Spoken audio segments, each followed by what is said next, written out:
today's Frontier Opening Bell. Welcome my panelists for today. Chima Okadike from Vetiva Capital Management, Akitide Suleiman from Greenwich Merchant Bank, and Ali Khan Sacho, CEO and founder of Rich Frontiers Management. Thank you all for coming on the program today. Let's get started. A very busy week for the African markets and the economy side. But again, you're looking at the finishing line for a couple of African equities market last week. Nigerian market soared nearly 13% in a week, one of the strongest we've seen since 2020 started. The Ivorian market softened 0.4%.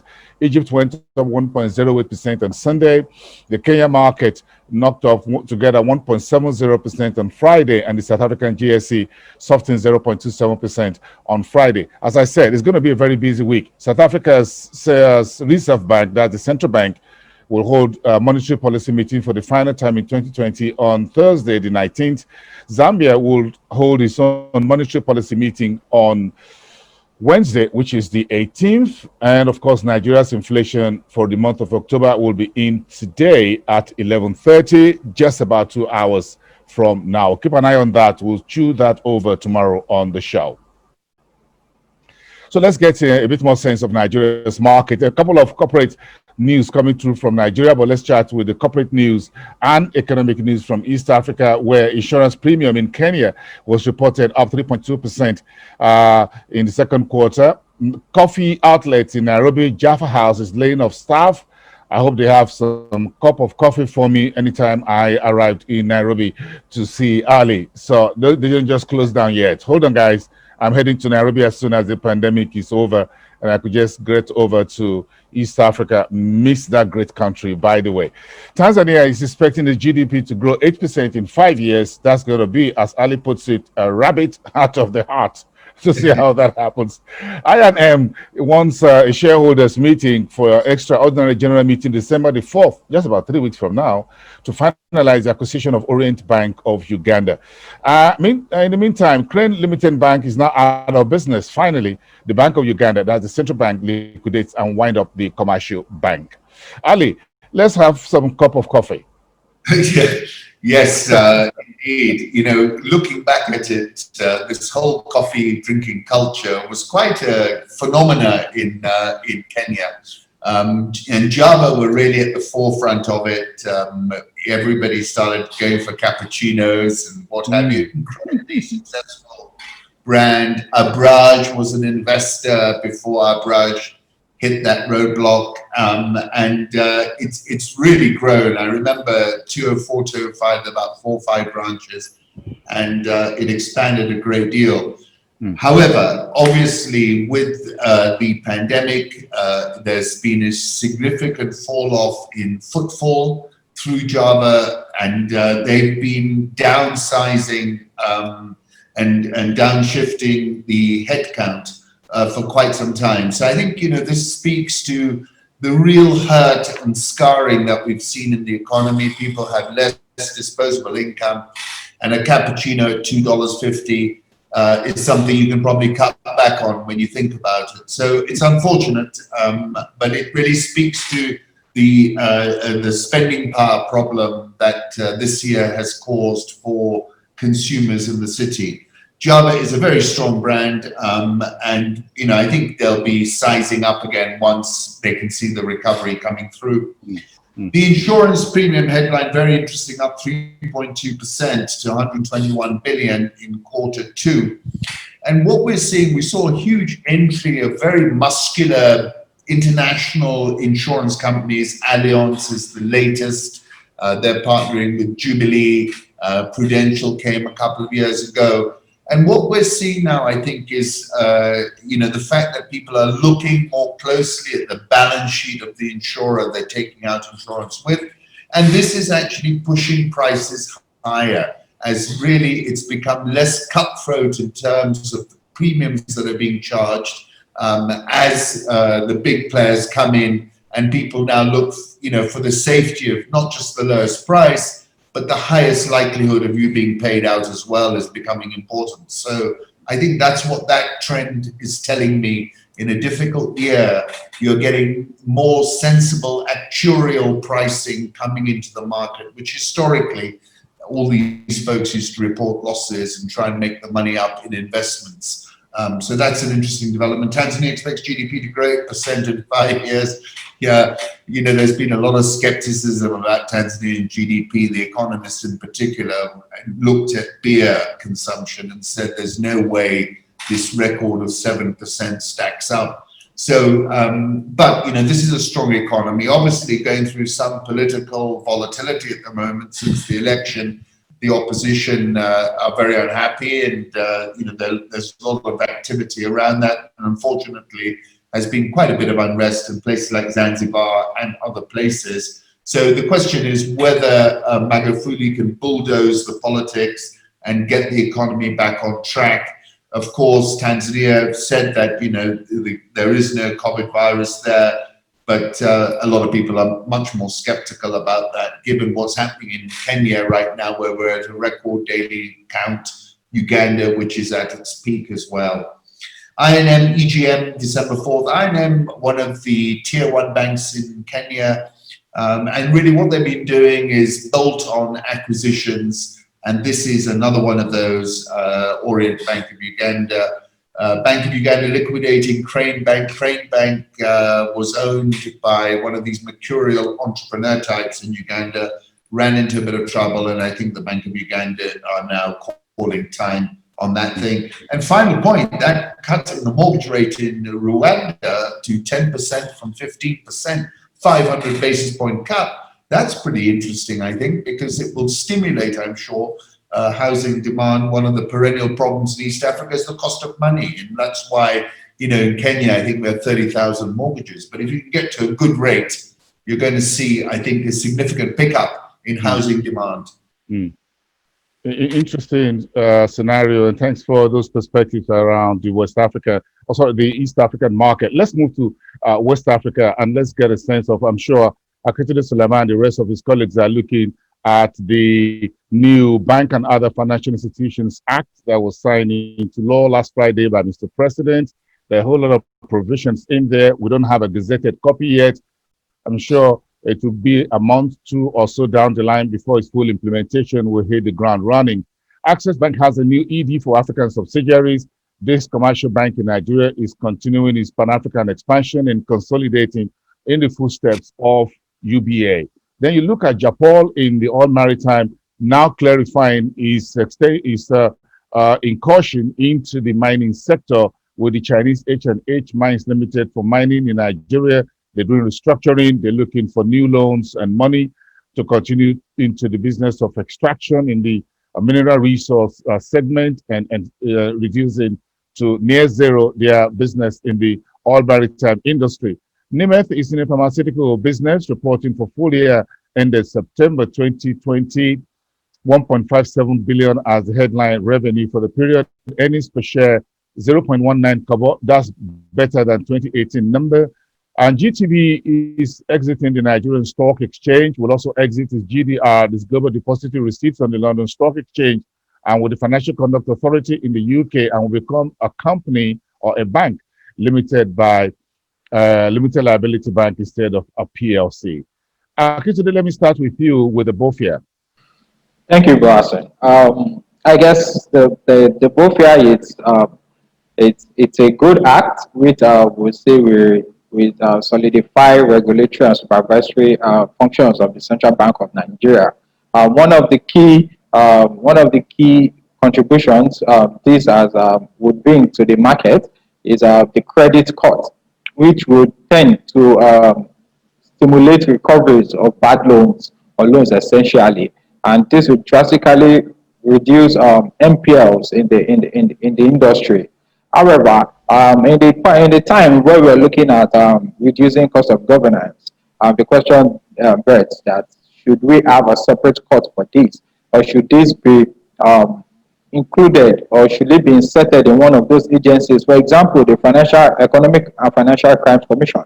Can we have this as a department, as a unit in the EFCC, in the ICPC, in the police force, probably in the CBN itself, just as a unit to look into this, specialized in this or on this, rather than we having a separate cut?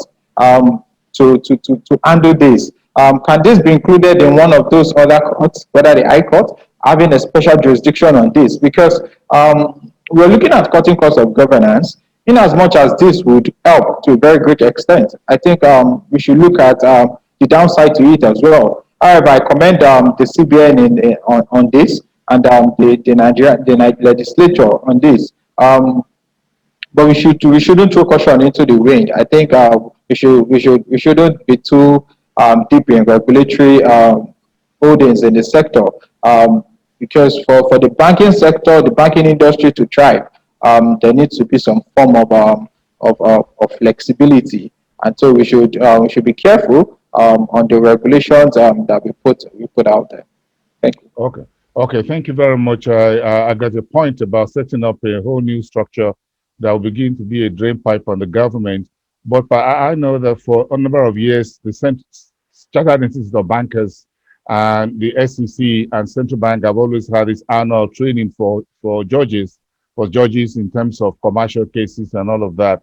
Perhaps they're going to pick just a few of them and then constitute them as a special tribunal rather than creating a whole new structure.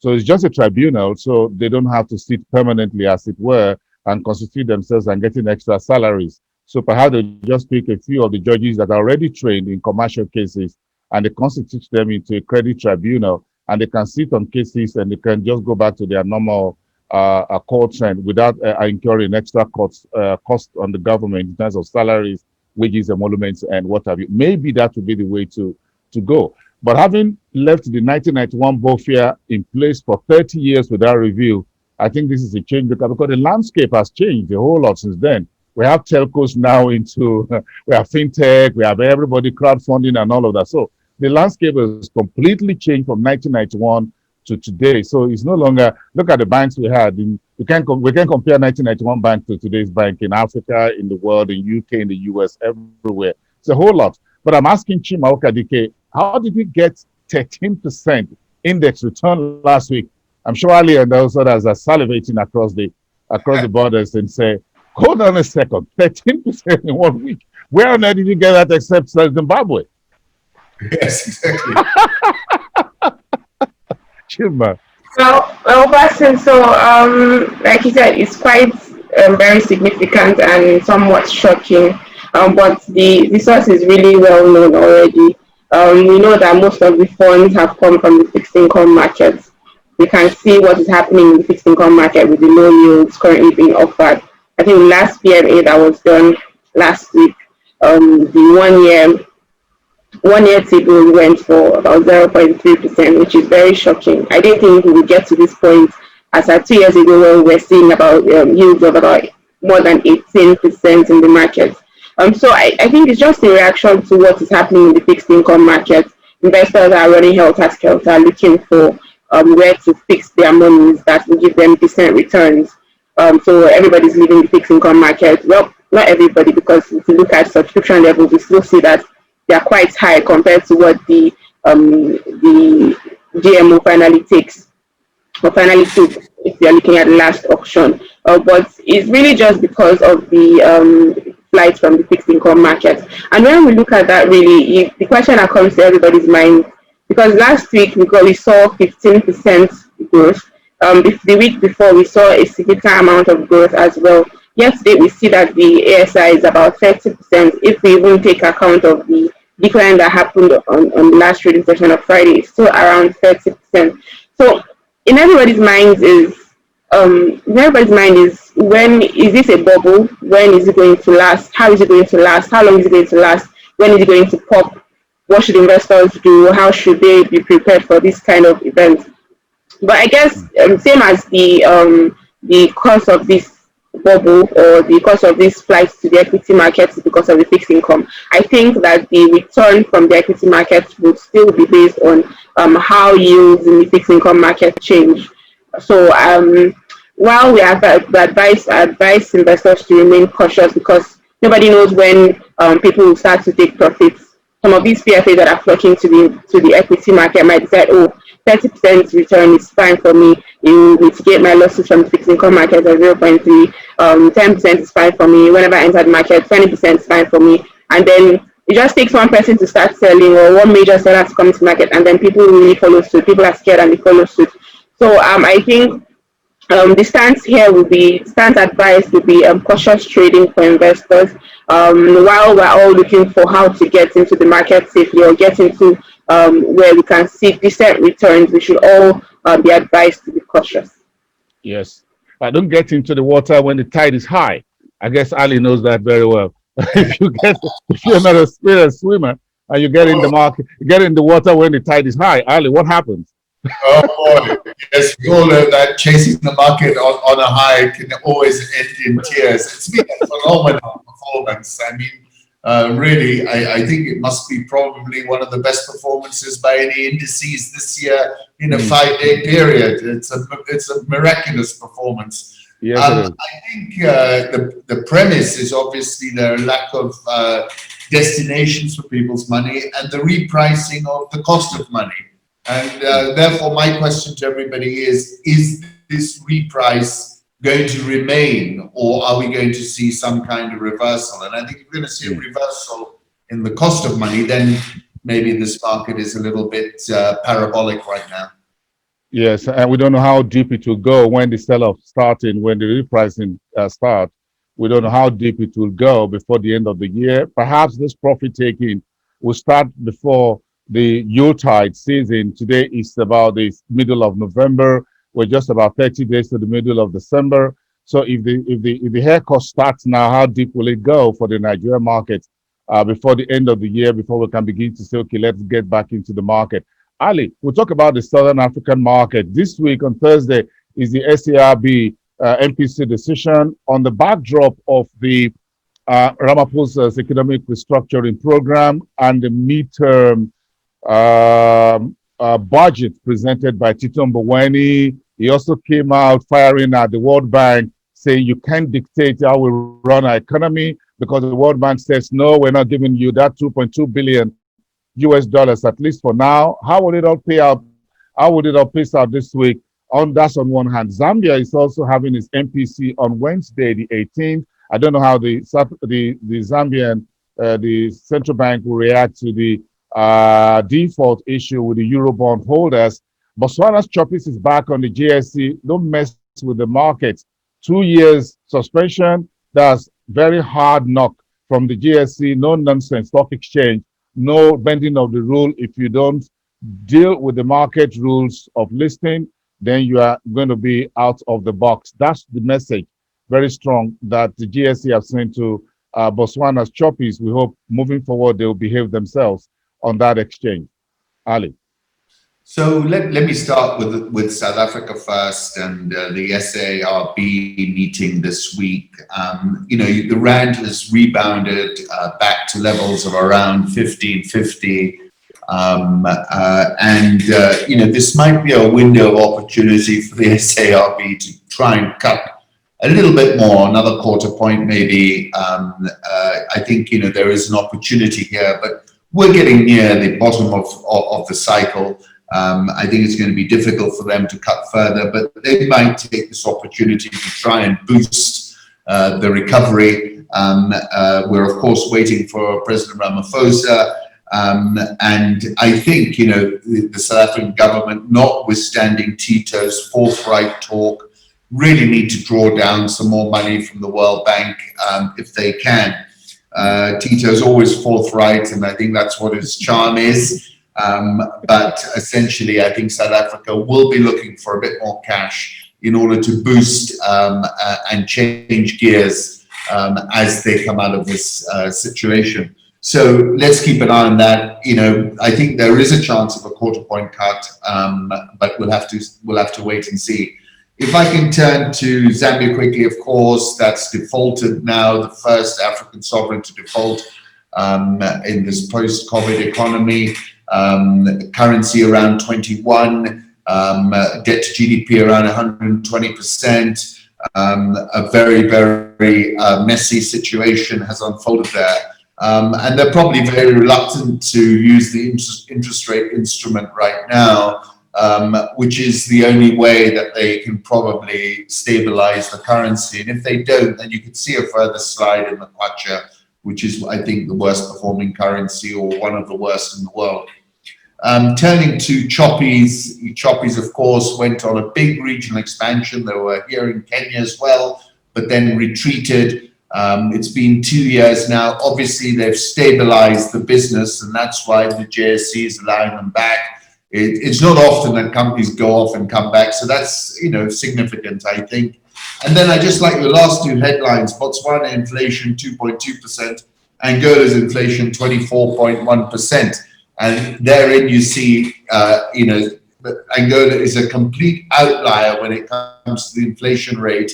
I can't think of any other country which is as high as that.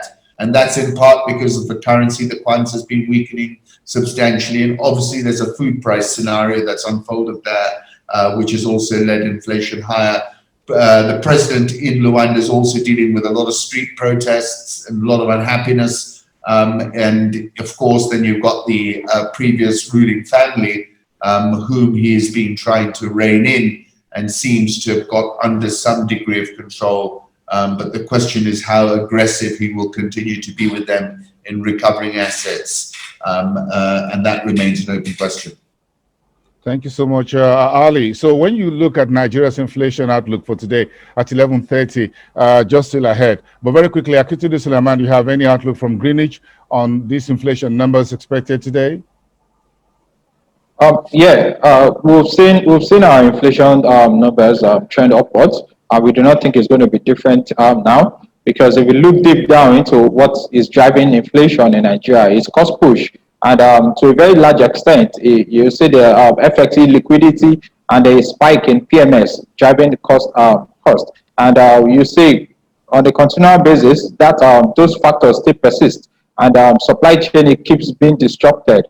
So we expect that inflation numbers will keep trending upwards, driven by food sub-index, on the fact that FX liquidity persists. PMS price, which has at least stabilized stabilized last month. The border closure persists, which means that supply is still a challenge. And because most manufacturers cannot access FX to import those required inputs that they need for production, we expect that cost of production will still spike, which would, to a very large extent, still drive inflation data upwards.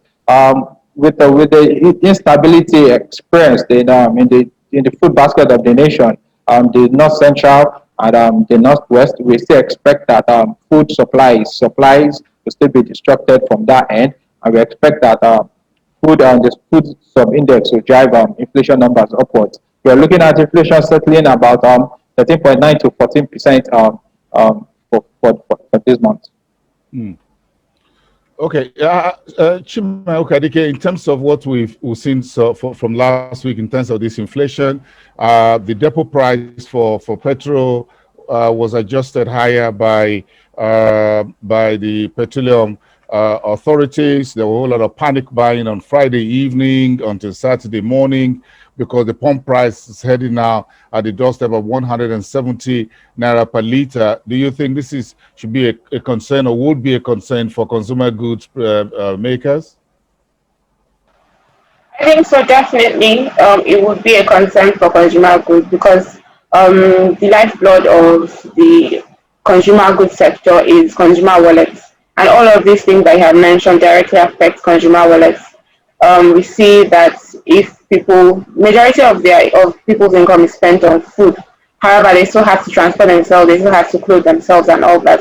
Well, with food inflation reaching at multi-month highs, with the petrol situation, the petrol hike situation, and food, the challenges to the agricultural sector, they are seeing that the disposable income for many of these consumers continue to dwindle, and it trickles down to what we can expect as revenue for consumer goods companies. If people are not able to demand as strongly as they would normally, it would hamper their revenue strength. So, of course, we expect it to affect these consumer goods companies negatively. But we think that many of these companies have continued to posture themselves properly. At least they've tried to, many of them, in reaction to consumers downtrading, have started to go into the value space.